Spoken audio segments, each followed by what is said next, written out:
afternoon po. Good afternoon, sir.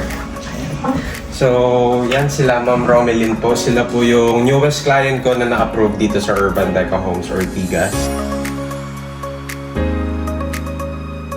Very smooth yung transaction. So, from the time na nag-viewing ako, I like, especially si Sir Raf, nag-assess and highly recommend yung assistance siya, lahat ng queries na discuss niya, and that made me decide to purchase here. Same time na nag-siter ako, same time nag-purchase agad ako. So, I encourage getting Sir Raf as your agent. Thank you, ma'am. So, sila, ma'am, is nag-reserve po kayo, sir, na nung May 31. Yes. And you were approved June 25, and ngayon po kayo nag-move po. Yes. Yeah. So, less than a month na approved po sila, ma'am. And ganun siya kabilis dito sa Urban Deca Homes Ortigas. So, possible 1 to 2 months, but tulad nila, Ma'am Romelyn, na-approve sila in just less than a month. So, that's a possibility, no?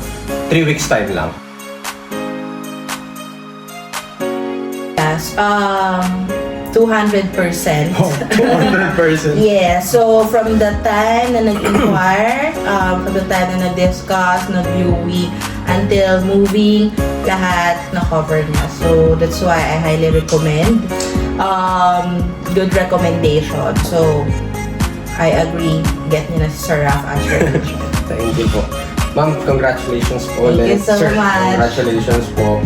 Ayun guys, so yan, 10K initial cash out lang, 2 bedroom siya. Ayan, sila ma'am is nag-reserve ng May 31 and na-approve sila no June 25. Tama.